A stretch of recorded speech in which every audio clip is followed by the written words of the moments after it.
सिद्धेभ्यः। बोलिए ओम नमः सिद्धेभ्यः। ओम नमः सिद्धेभ्यः।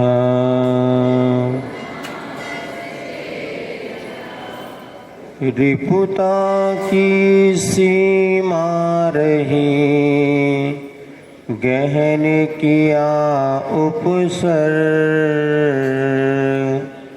समता की सीमा यही, ग्रहण किया अपवर। क्या क्यों किस विधि कब कहें, आत्मध्यान की बात, पल में मिटती चिर बसी, मोह अमा की रात। खास दास की आस बर, श्वास श्वास पर बार, पाश करो मत दास को, उदासता का दास। ना तो सुर सुख चाहता, शिव सुख की नाचार, तब तुति सरवर में सदा, होवे मम अवगान। जय बोली अहिंसा परमो धर्म की। 1008 श्री पार्श्वनाथ भगवान की जय। शासन नायक भगवान महावीर स्वामी की जय। आचार्य गुरुवर श्री विद्यासागर जी महाराज की जय। आचार्य श्री समय सागर जी महाराज की आज के निर्वाण महोत्सव की। परम पूज्य मुनिवर श्री निर्वेक सागर जी महाराज के समस्त मुनि संघ की जय।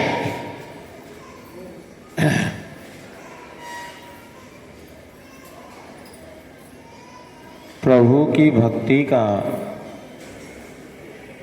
एक ऐसा आकर्षण है कि श्रावक तो भगवान की भक्ति करता ही है, लेकिन साधु भी भगवान की भक्ति से अछूते नहीं रहते। इधर पार्श्वनाथ भगवान की स्तुति करते हुए कुमुद चंद्र आचार्य ने कल्याण मंदिर स्तोत्र रचा, तो आचार्य महाराज ने भगवान की स्तुति करते हुए 24 तीर्थंकर की स्तुति में पार्श्वनाथ भगवान की स्तुति करी।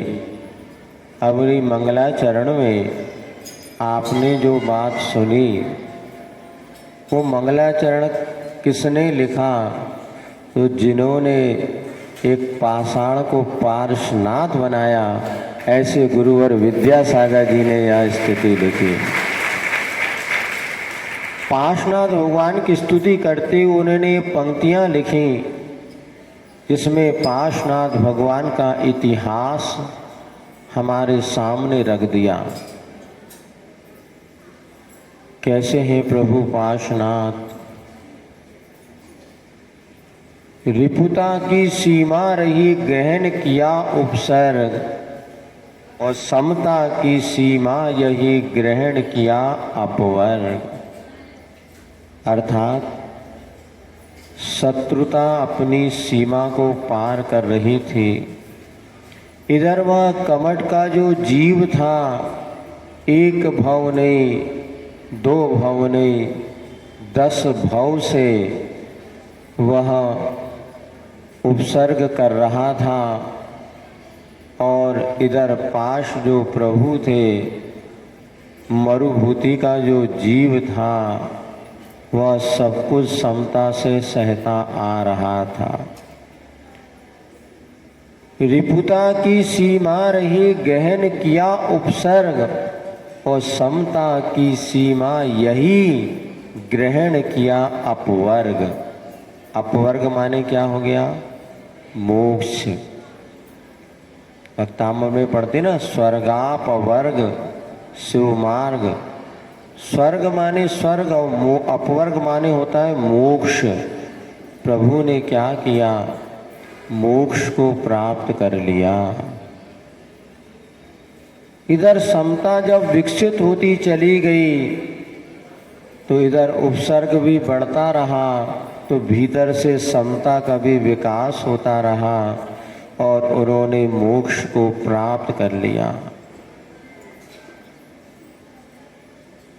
इधर मोह की ये महिमा कि अनादि काल से यह मोह रूपी अंधकार था, सो आत्म ध्यान की महिमा कि वह अंधकार दूर हो गया। आज भारत में जितने भी जिन मंदिर हैं, उन सारे के सारे मंदिरों में देखा जाए तो सबसे ज़्यादा यदि कोई भगवान आपको मिलेंगे 24 तीर्थंकर में, तो कौन से भगवान? पार्श्वनाथ। जितने तीर्थ मिलेंगे उन तीर्थों में सबसे ज़्यादा तीर्थ अगर कोई है तो पार्श्वनाथ भगवान की मुख्यता से रह कर के वो तीर्थ है। आखिर कारण क्या है? 24 तीर्थंकरों में पार्श्वनाथ भगवान विशेष हमारे आराध्य बने और आपके ही आराध्य नहीं बने। जो चतुर निकाय के देव हैं उनमें भी वो विशेष रूप से पार्श्वनाथ को उन्होंने अपना आदर्श बनाया। इसका कारण क्या है? इसका कारण यही है कि जो व्यक्ति जितना उपसर्ग सहन करता है, जितने कष्टों को सहन करता है, वो इतना महान बनता है। जितना उपसर्ग सहे मानव उतना इतिहास बनाता है। और प्रभु ने 10 भवों तक जो समता को धारण की और उनका इतिहास जब हम पढ़ते हैं, जो कि प्रभु ने उपसर्गों पर विजय प्राप्त की, और हम भी ये चाहते हैं भगवान जैसी समता आपके भीतर आई है वैसी समता हमें भी प्राप्त। मूल उद्देश्य को हमें समझना चाहिए। हो सकता आज कुछ लोग इसीलिए पार्श्वनाथ को मानते हैं कि भैया पार्श्वनाथ के यक्ष यक्षिणी कौन है? पद्मावती और क्षेत्रपाल जो आप कहते हैं ये हमारी रक्षा करें, नहीं, वो भगवान के भक्त हैं। और यदि किसी परिस्थिति बनने पर उन्होंने भगवान की रक्षा की थी, ये उनका उनके प्रति अपना आत्मीय भाव था। जो कि सुनते हैं पूर्व जन्म में या जब तीर्थंकर की पर्याय में ही इधर जब उनका जो नाना था एक तापस बन गया था, और तापस बनते समय वो जिस अग्नि को में जला रहा था लकड़ी वगैरह, और ये जब वहाँ से निकले पार्श्व कुमार की अवस्था में और उन्होंने देखा उसमें तो नाग नागिन का जोड़ा है, और उन्होंने उनको तापसी को बताया कि इसमें नाग नागिन का जोड़ा है, इसको आप अलग करो। और उन्होंने अध जले नाग नागिन को उस समय उपदेश दिया, धर्मोपदेश दिया, अथवा कुछ कहते हैं नमोकार मंत्र सुनाया। लेकिन तीर्थंकर जो हैं ऐसा सुनते हैं वो कभी नमोकार मंत्र नहीं पढ़ते, मात सिद्धों को ही नमस्कार करते हैं, नमः सिद्धेभ्यः वो बोलते हैं। फिर भी नमोकार मंत्र सुनाया, अर्थात उन्होंने ऐसा संबोधन किया कि वो दोनों नाग नागिन के जो जोड़े थे, जिनका अंतिम समय चूँकि आधे जल ही चुके थे, और पार्श्व कुमार के संबोधन से और उनके परिणामों में निर्मलता आई और मरण करके वह इधर भवनवासी आदि में जाकर के वो देव और देवी बन गए। इनका कोई पति पत्नी का संबंध नहीं है, दोनों अलग अलग निकाय में जाकर के देव देवता बन गए। क्योंकि भगवान के प्रभु के बाल्यावस्था में जो उन्होंने संबोधन दिया था, उस संबोधन से उनके परिणामों की निर्बलता हुई, सम्यक दर्शन नहीं हुआ। यदि सम्यक दर्शन हुआ होता था वो वैमानिक देवों में जाकर के जन्म लेते। सुन रहे हैं आप लोग? भैया धोती दुपट्टा वाले तुम्हें सुन लो तनक, सुन रहे हो? हाँ, आज तो फुर्सत मिल गई, सुन लो। रोज तो बहुत बिजी रहते सब लोग हैं। यदि उनको सम्यक दर्शन हुआ होता तो वो सम्यक दृष्टि कभी भी भवनवासी, व्यंतर और ज्योतिषियों में जन्म, सुन रहे हैं आप लोग? यदि आपको भगवान पे विश्वास है, यदि आपको देवसात गुरु पर विश्वास है और श्रद्धा है, सम्यक दर्शन है, तो कभी भी मरण होने के बाद सम्यक दृष्टि भवनत्रिक में जन्म नहीं लेता, अपितु वैमानिक देव ही बनता है। फिर भी संबोधन से इतना जरूर समझ में आ जाता है कि हमारे लिए सच्चा मार्ग क्या है। इधर नाग नागिन को समझ में आया और जब वो देव की पर्याय में भुवनवासी आदि देव बन गए, इधर जब प्रभु का मुनि अवस्था में जब वे मुनि बन गए और इधर किसने उपसर्ग किया? कमठ ने नहीं किया। वह जो व्यंतर देव, कमठ मर करके व्यंतर देव बना था संबर नाम का, उस व्यंतर देव ने देखा कि ये तो अपने पार्श्वनाथ ध्यान में खड़े हुए हैं और इनसे तो मेरा बैर है, अब मैं इनको कष्ट देता हूँ, और उसने उपसर्ग करना प्रारंभ कर दिया। कितने दिन? 1 दिन, 2 दिन, 3 दिन, 4 दिन, 5 दिन, लगातार बताते 7 दिन तक यह उपसर्ग चलता रहा। और ओले सोले, पत्थर, पानी, हवा, जितना वो कर सकता था उसने अपनी शक्ति विक्रिया के माध्यम से प्रभु को, इधर सुनो, जितना बन सकता था उसने प्रभु को विचलित करने का पुरुषार्थ किया। लेकिन इधर जब 7 दिन व्यतीत हो गए, 6 दिन व्यतीत हो गए, वो देवी देवता कोई नहीं आए। मुकमाटी में आया है, दुख की अति ही दुख की इति है और सुख का अथ है। जब उपसर्ग चरम सीमा पर पहुंच गया, इधर जो धर्मेंद्र थे उनको बोध हुआ, ज्ञात हुआ कि पार्श्वनाथ प्रभु पर उपसर्ग चल रहा है। मुनि थे उस समय, भगवान नहीं थे, और उन पर उपसर्ग हो रहा है, हमें क्या करना चाहिए? और तुरंत वो वहाँ से आया और उसने देखा कि इधर तो उस पत्थर आदि की वर्षा हो रही है, तो उसने अपना फणा मंडल बना करके और प्रभु पार्श्वनाथ के ऊपर फण फैला दिया। ये फण जो आप देख रहे हैं, ये भगवान का इससे कोई संबंध नहीं है। अब तो क्या पार्श्वनाथ चिन्ह है, तो उनने कहा ऊपर भी चिन्ह ऊपर नहीं रहता, चिन्ह हमेशा, देख रहे हैं भैया, चिन्ह तो नीचे, फिर ऊपर क्यों बनाया? ये मात्र प्रतीक है। उस समय वो जो नाग नागिन थे, वो जो धर्मेंद्र बना हुआ था, उसने आके प्रभु के ऊपर अपना फण फैला दिया, जिससे कि वह ऊपर से होने वाली पत्थरों की वर्षा है, जो ऊपर से होने वाली पानी की वर्षा है, उसके प्रभाव से प्रभु को बचा जा सके। प्रभु तो अपने आप में सक्षम थे, किंतु भक्तों की भी तो भावना होती है। मुनिराज तो अपने उपसर्ग को समतापूर्वक सहन करते हैं, लेकिन श्रावक का क्या कर्तव्य होता है? चाहे वो देव गति के हों, चाहे मनुष्य गति के हों, उनका भाव है मुझे तो गुरु की रक्षा करना है। और इधर उसने जब फणा मंडल फैला दिया, उधर जो स्त्री पर्याय में पद्मावती नाम से देवी बनी थी, उसका भी मन में भाव आया, इन्होंने हमारे ऊपर भी तो उपकार किया है, मैं क्या कर सकती हूँ? तो उसने आकर के छत्र, जिसको अपन कहते हैं, बहुत बड़ा एक छत्र बनाया और धर्मेंद्र के ऊपर वो छत्र लगाया। भगवान पार्श्वनाथ को नहीं उठाया, लेकिन क्या किया? उस धर्मेंद्र के ऊपर वज्र में ही वो छत्र लगा दिया, जिससे धर्मेंद्र को भी बाधा ना हो। अभी भी ऐसी प्रतिमा आपको एलोरा में जाइएगा तो वहाँ पर पार्श्वनाथ भगवान खड़गासन में ध्यान मुद्रा में लीन है, और इधर जब उपसर्ग हो रहा है तो धर्मेंद्र जो है छत्र लेकर के फण मंडल बनाया है, जिसमें पद्मावती जो है छत्र लेकर के खड़ी है। विचार करो, ऐसे उपसर्ग के क्षणों में क्या कोई प्रभु के अपने सिर पर उठा करके उपसर्ग को दूर करेगा कि और उपसर्ग बढ़ा देगा? बताओ।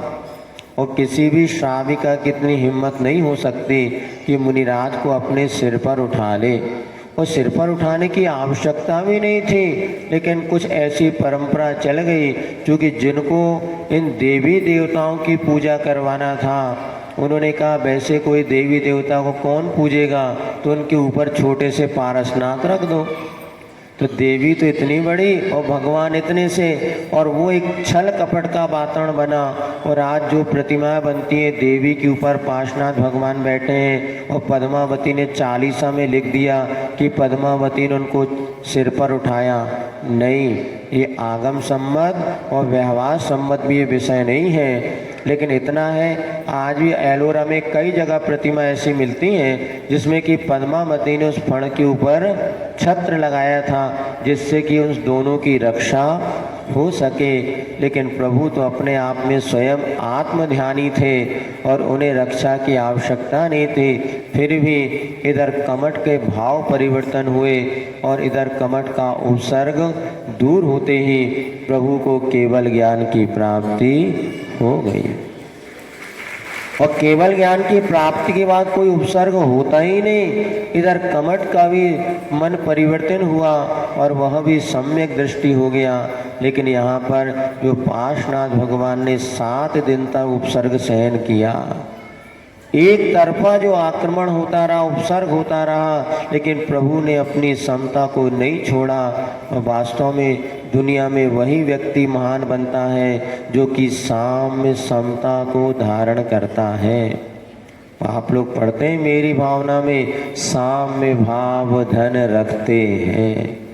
समता जिनके पास है, ऐसे व्यक्ति महान बनते हैं। और पार्श्वनाथ भगवान की आराधना करते हुए हमें यही सीखना है, क्योंकि प्रभु को तो मोक्ष चले गए और आज नहीं गए, उन्हें तो यहाँ से मोक्ष गए हजारों वर्ष हो गए। भगवान महावीर को कितने वर्ष हो गए?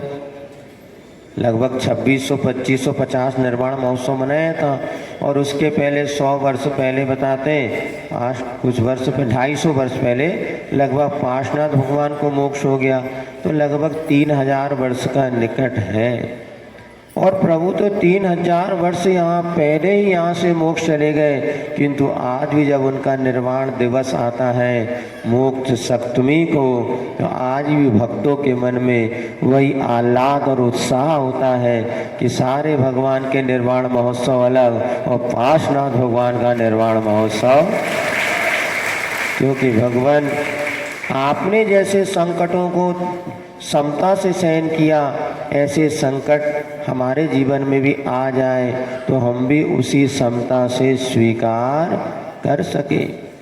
भगवान ने कभी किसी भक्तों से याचना नहीं की कि हमारे संकट दूर करो, क्योंकि भगवान जानते थे कि ये अकाट सत्य है, स्वयं किए जो कर्म सुवासो फल निश्चय ही वे देते, और करे आप फल दे अन्न तो स्वयं किए।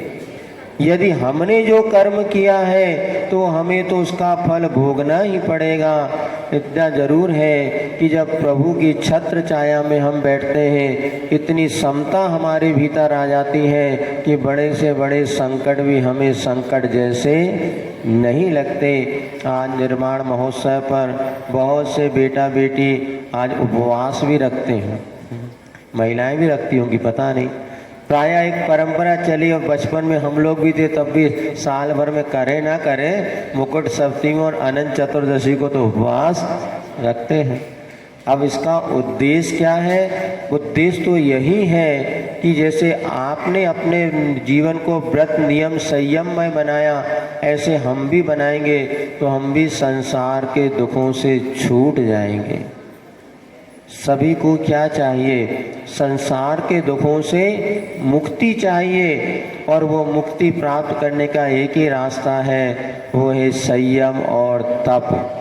जितना आप संयम धारण करेंगे, तप को अंगीकार करेंगे, जीवन में मुक्ति का मार्ग प्रशस्त होता चला जाएगा। और भगवान को तो निर्वाण हो गया, लेकिन अपना क्या होगा? हमें कब संसार के दुखों से मुक्ति मिलेगी? जब भगवान को अर्घ चढ़ाते हैं ना, तो क्या बोलते हैं? अनर्घ पद प्राप्ते अर्घम निरुपामति। क्या अर्थ होता है? इसका अर्थ यही तो होता है, हम प्रतिदिन अर्घ चढ़ाते हैं, भगवान आपके जैसे पद हमें भी मिले। जैसे आप अरहंत और सिद्ध प्रभु बन गए, ऐसे ही हमारा जीवन भी अरहंत सिद्ध के समान पावन और पवित्र बन जाए। किंतु ध्यान रखिएगा, बिना मार्ग पर चले कभी भी मंजिल नहीं मिल सकती। हमारा जीवन हीरे के समान बहुमूल्य बन सकता है, किंतु मूक माटी में आचार्य महाराज ने कहा है, संयम की राह चलो। क्या कहा? बोलो। संयम की राह चलो, राही बनना ही तो हीरा बनना है, क्योंकि राही शब्द स्वयं विलोम रूप से कह रहा है, राही हीरा। हम भी अपने जीवन में कैसे संयम को अंगीकार करें? कई लोगों को बहुत डर लगता है, कैसे उपवास करेंगे, कैसे एकासन करेंगे, कैसे हम अपने व्रतों का पालन करेंगे। लेकिन ध्यान रखो, अभ्यास करने से कोई भी काम कठिन नहीं होता। अब बताओ, हम लोग कहाँ से आए? हम में और आप में शारीरिक दृष्टि में कोई अंतर है कि हमको कोई विशेष फैसिलिटी मिली क्या? जैसा शरीर आपका है वैसा ही शरीर मुनिराजों का है, छुल्लक जी का है, वैसे साधुओं का है। मत एक दृढ़ संकल्प जब जीवन में आ जाता है तो शरीर स्वयं साधना में साधक बन जाता है। अभी तक हमारे मोहनी कर्म का ऐसा तीव्र हृदय है कि हम सत्कार करने का मन ही नहीं बना पाए। किंतु अब देखो, पहली बात तो आप लोगों के पुण्य योग से किसी ने सोचा भी नहीं होगा और यहाँ पर वर्षा योग की स्थापना हो गई। ऐसे ताली उस दिन भी बजाए थे जिस दिन स्थापना हुई थी। ताली बजाने वाले तो बहुत हैं, किंतु ताली बजाने मात्र से आपका कल्याण होने वाला। अरे यहाँ पर आपको वर्षा योग का सानिध्य मिला है तो उसका लाभ भी लेने का मन बनाना चाहिए। अब आप अभी तो महीने भर, लगभग कितना दिन हो गए हम लोगों को? लगभग 1 महीना होने वाला है, क्योंकि हो ही गया है। अष्टानिका के पहले हम लोग आ गए थे 2 तारीख को प्रवेश, 30 को आ गए थे, आज पूरा 1 महीना हो गया है। हाँ, आज 31 हो गई, 1 दिन ज़्यादा ही हो गया। अब 30-31 दिन में भी अगर आप लोगों ने अभी तक कुछ नहीं सीख पाए या आपके इतना पुण्य का उदय नहीं रहा कि हम गुरु की वाणी का लाभ ले सकते थे, तो अब कम से कम और एक मौका और आपके सामने आ रहा है, जिसमें हम अपने जीवन को संयमित बना के आनंद तो लेकर के देखो।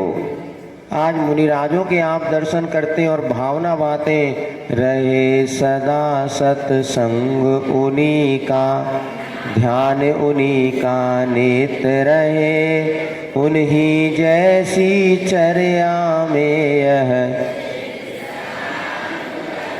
पंक्तियां तो सबको याद हैं, लेकिन रहे सदा सत्संग उन्हीं का, सत्संग मिल भी गया है तो सोचो हम लोग लाभ ले रहे हैं क्या?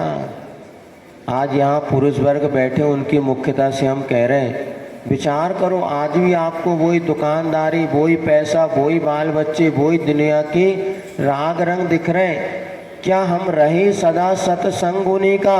क्या हमने कभी सत्संग के लाभ लेने का मन बनाया? किस लोगों ने मन भी बनाया, किंतु इतना पुण्य का उदय उनका नहीं रहा कि हम लाभ ले सके। अब देखो, अभी आपके लिए आगामी 10 दिन 10 लक्षण के आने वाले हैं, और इस 10 लक्षण के दिनों में कम से कम भदैया जैनी तो बनी जाओ रे। सदैया जैनी वो होता है जो सदा जैन धर्म का पालन करे, नहीं तो भदैया जैनी, सदैया, भदैया और तीसरे लड़ैया। लड़ैया जैनी कब आते हैं? जब गुल्लक खुलती है, मंदिर की लड़वे आते हैं तब। और सदैया जैनी वो कह रहे जो साल भर आते हैं, और भदैया जैनी कम से कम 10 दिन तो पूरा काम धाम छोड़ करके अपना धर्म ध्यान करते हैं। वैसे ही सुनो, सबके व्यापार को इतने तेज नहीं चल रहे, और भादों में तो और मंदता हो जाती है, क्योंकि इधर वैष्णव दर्शन के भी जो गणेश पर्व आ जाते हैं और आप लोगों के व्यापार में मंदता होती है। फिर भी यहाँ पर 10 लक्षण पर्वों में आप लोग लाभ ले सको, कुछ संयम की शिक्षा प्राप्त कर सको। देखो, जिन्होंने कभी उपवास नहीं किया था, अभी आने के बाद कुछ लोगों ने उपवास करना प्रारंभ किया और इतना आनंद उनको आया। आपने अभी तक खाने का आनंद देखा है, भोजन करने का आनंद लिया है, एक बार व्रत नियम संयम का भी आनंद लेकर के देखो। 10 लक्षण पर्व में यहाँ पर श्रावक संस्कार शिविर लग रहा है, क्योंकि हर बार हम लोग लगाते थे, लेकिन थोड़ी अलग व्यवस्था होती थी। इस बार थोड़ा सा आप लोगों के साथ समझौता कर लिया, क्योंकि बड़े शहर वालों को बड़ी व्यस्तताएं रहती हैं और थोड़ी व्यवस्थाओं के दृष्टिकोण से भी। अन्यथा जो शिवरार्थी आते थे 10 दिन 24 घंटे हमारे पास ही रहते थे, और 10 दिन उनको जो अपनापन मिलता था, जो घर गृहस्थी के जंजाल में तो पूरी जिंदगी निकल गई, और कब जीवन की टिकट कट जाए किसी को कोई भरोसा। राजा राणा छत्रपति हाथिन के असवार और मरना सबको। आप कहते महाराज फुर्सत ही नहीं है, सुबह ऑफिस जाना पड़ता, दुकान जाना पड़ता, ये करना पड़ता। देखो भैया, सुन रहे सब लोग, आज पुण्य का उदय तुम इतने बहाने बता रहे हैं। अभी कोई बीमारी आ जाए तो 15 दिन जाके अस्पताल में बेड पे पड़े रह सकते हो। कोरोना में लोग गए, समय निकला कि नहीं निकला? अरे पुण्य के उदय में आप ये सारे के सारे बाधक तत्वों को गिनाते हैं। अरे आज आप पुण्य करोगे, सारी जिंदगी काम आने वाला है, और महाराज का इसमें कोई फायदा नहीं। तुम यदि साधना करोगे 10 दिन, तो महाराज का फायदा कि तुम्हारा फायदा? हमें तो और मेहनत करनी पड़ेगी। लेकिन फिर भी आचार्य महाराज का यही कहना था हम लोगों के लिए कि जिस समाज में आप लोग जाते हो, उन समाज में भी श्रावकों को व्रत नियम संयम से जोड़ते रहना, जिससे उनका भी कल्याण हो सके। नहीं तो 24 घंटे वो पाप में ही लगे हैं। और ध्यान रखना, राजेश्वरी सो नरकेश्वरी, जो दुकान करते करते धन पैसा कमाते कमाते मरते हैं, वो पारसनाथ कभी नहीं बनेंगे, पारसनाथ के चिन्ह बनेंगे। सुन नहीं रहे? चिन्ह बनना कि पारसनाथ बनना? बोले ही नहीं रहे। बोलो, चिन्ह बनना कि पारसनाथ? तो जिसको पारसनाथ बनना है, नियम ले लो कि 10 दिन हम 10 लक्षण शिविर में जरूर सम्मिलित होंगे। आपको थोड़ी छूट रख दी है कि आपको 10:15 बजे सुबह 5:30 पे उपस्थित होना है, 10:15 बजे तक यहाँ रहना है। उसके बाद आप घर जाएंगे, बढ़िया भोजन पानी कर लो, थोड़ा विश्राम कर लो, और लौकिक काम नहीं करना, या कुछ अध्ययन कर लो। 2:15 बजे आपको यहाँ पर आना है, जिससे कि 2:30 बजे से पुनः आपको स्वाध्याय कराया जाएगा, प्रतिक्रमण होगा। इसके बाद शाम को आपके जो जलपान आदि की बढ़िया व्यवस्था है, उसके बाद आपको आचार भक्ति शंका समा प्रतिक्रमण, महाराज जी प्रतिक्रमण कराएंगे, उसके बाद भक्ति होगी, फिर आप लोगों की जिज्ञासाओं का समाधान होगा। उसके बाद आरती और प्रवचन आदि का जो कार्यक्रम है वो होगा। 8 साढ़े 8 बजे आप अपने घर जाएंगे, और वहाँ पर विश्राम करते हुए, क्योंकि 2 बजे सोएंगे तो सुबह 5:30 बजे उठना संभव। 10 बजे हर व्यक्ति को अपने मौन व्रत धारण करते हुए घर में चटाई, जो पलंग है वहीं पर चटाई बिछा करके शयन करना है। पूर्ण ब्रह्मचर्य व्रत के साथ 10 दिन रहना है। और ये मत सोचना कि एक बार भोजन में कैसा चलेगा। आप हमारे पास आके तो देखो, जब हम लोग एक बार भोजन करके गर्मी आदि में सर्दी में सब बिहार उपवास कर सकते हैं, तो तुम भी तो गुरु के भक्त हो रे।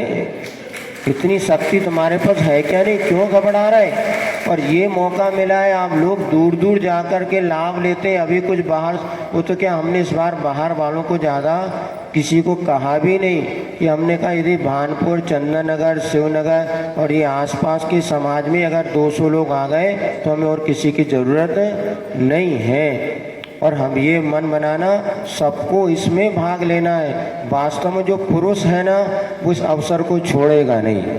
और बाकी XYZ अब आप समझ लो, जिसके पास मूछ वाला पुरुष होगा और उसको लग रहा है कि इतना बढ़िया 10 लक्षण धर्म है, गुरु हमारे पास है, सारी जिंदगी के काम जिंदगी भर लगे, किंतु 10 दिन अगर आपके जीवन में निकल गए, समझना फिर आपको ये दुर्लभ अवसर बार बार मिलने वाला नहीं है। तो जिनकी परिस्थिति बहुत है, लेकिन ध्यान रखना 10 दिन आप व्यापार बंद भी कर दोगे, यदि गुरु की वाणी पर तुम्हें विश्वास हो तो 10 दिन पूरा व्यापार बंद कर देना और धर्म ध्यान आप करना।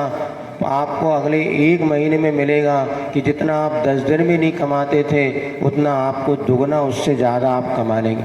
ये धर्म से जुड़ने का परिणाम है। ये देखो यहाँ पे वो तुम्हारे बैग वाला भैया बतला रहा था एक बार कि महाराज मेरी दुकान चल नहीं रही थी 15 महीनों बस, और लेकिन एक बार मैं कहाँ पर भोज में गए, वहाँ मंदिर साकेत नगर में, आज वहाँ पर पार्श्वनाथ भगवान नहीं, आदिनाथ भगवान है, वहाँ पर साकेत नगर में शांति धारा हो रही थी। और खड़े खड़े मेरे मन में विचार आया, यार वैसे धंधा पानी चल ही नहीं रहा, चलो अपन भगवान की अभिषेक तो कर ही ले।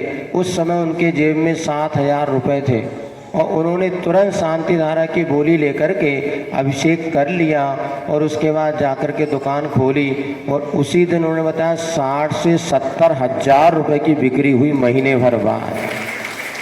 आज हमको प्रभु की भक्ति का अपन सोचते ना, क्या होगा, अरे आप तो दिल खोल के करके तो देखो, ये वो दरबार है, यहाँ छपा करके नहीं, छुपा करके मिलता है। और जो दान देने वाले दान देते, किंतु आपको आज तक इसका आनंद ही नहीं आया। इन 10 दिनों में आप अपने जीवन को कुछ नया बनाने का पुरुषार्थ करेंगे।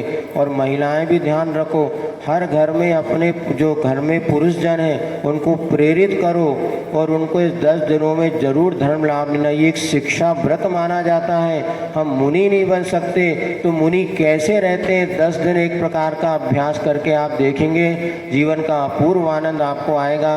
और यहाँ पर जितनी भी श्राविका हैं, कुछ लोगों का भाव था तो उनके लिए भी ये व्यवस्था बना दी है कि घर में भोजन करना, घर में सोने के लिए आना। लेकिन जो पुरुष 24 घंटे यहाँ रहना चाहते हैं तो उनकी भी VIP व्यवस्था है, अर्थात यहीं पर महाराज के साथ रह कर के 10 दिन के लिए पूरी तरह घर गृहस्थी का त्याग करो। वस्तु सोने चांदी आदि आभूषणों का त्याग। देखो तो हमारे गुरु कैसे साधना करते, और यहाँ पर रह कर के आपकी व्यवस्था ही बना दी जाएगी।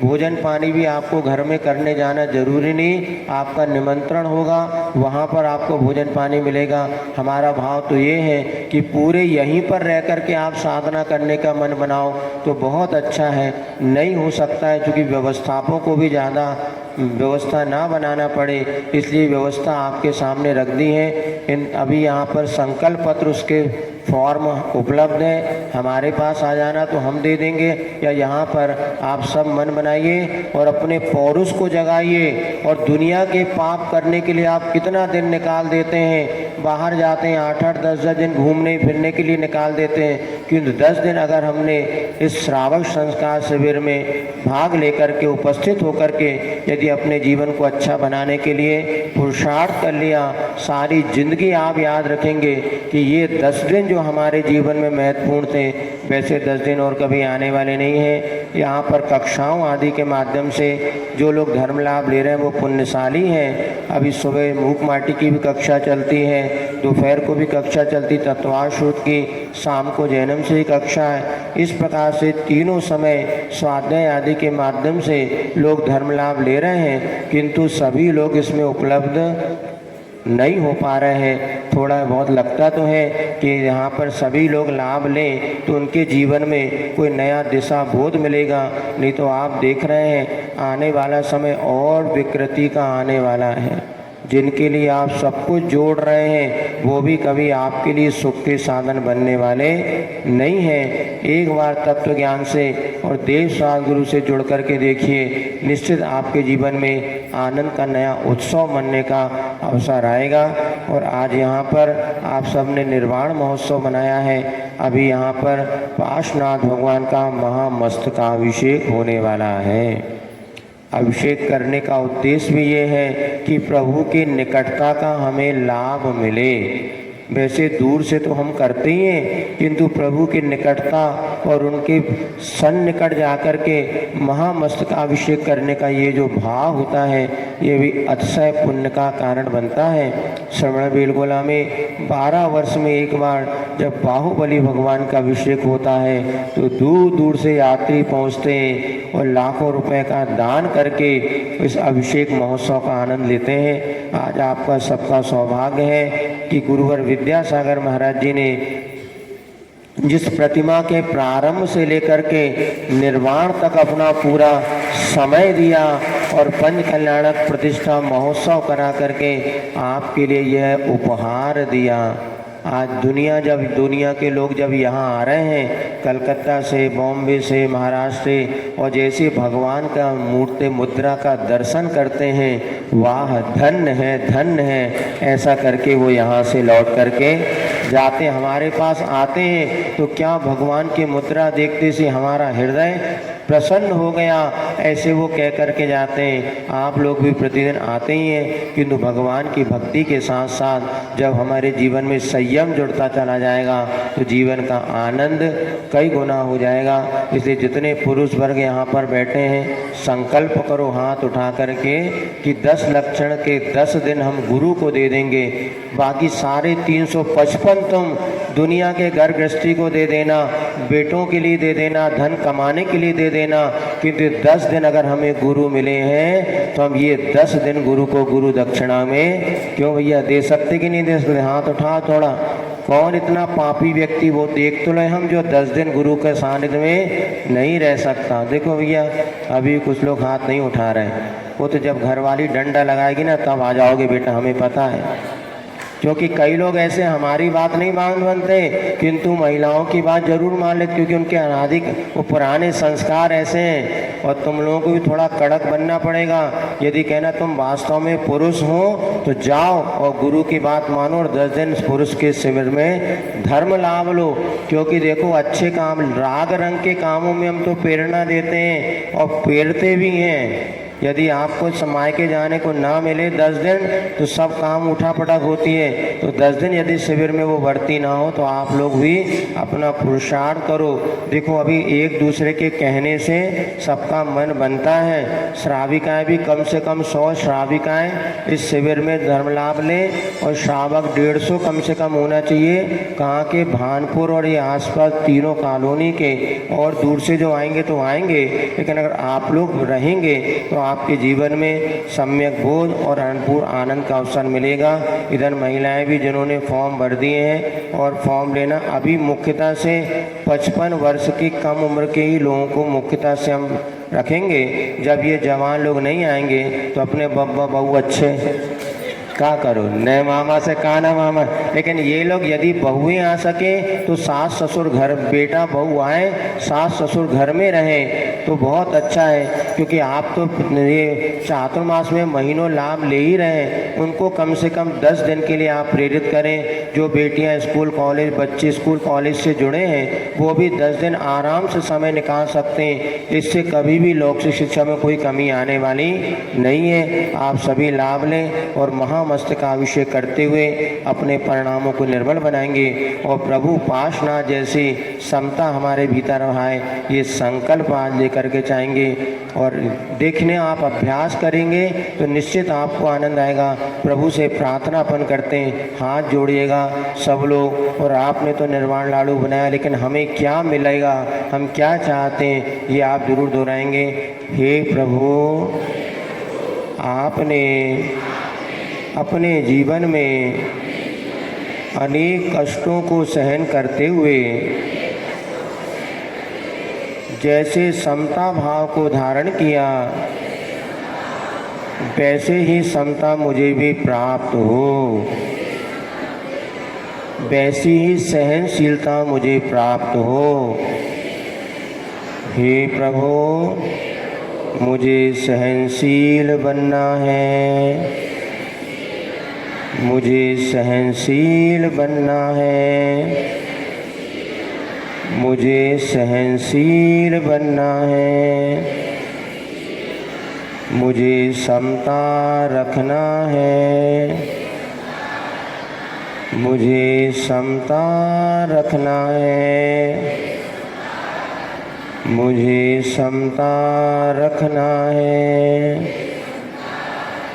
हे प्रभु, जो आपका वर्तमान है वह मेरा भविष्य बने।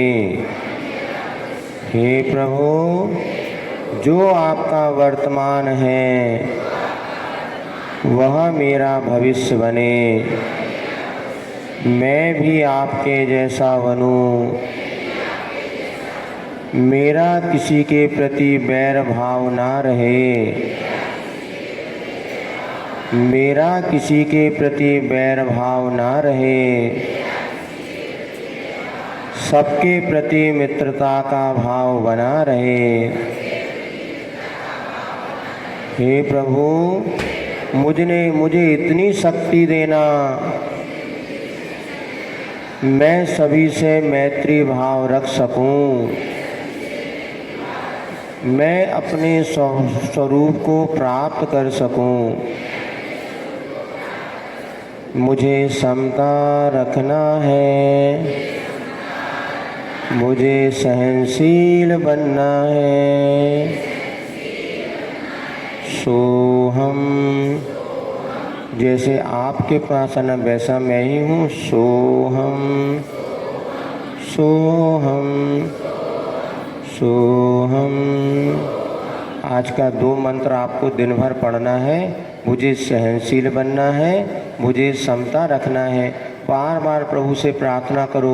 यदि 2 चीज़ आपके जीवन में उतर गई तो आपको भी पाशनाथ भगवान जैसे अनंत सुख की प्राप्ति होने में वक्त लगने वाला नहीं है। हम क्रोध आदि कसायों से बचें, क्षमा भाव को धारण करें, हमारे मन में समता और सहनशीलता का विकास हो। इसी मंगल भावना के साथ बोलिए पाशनाथ भगवान की। चलिए।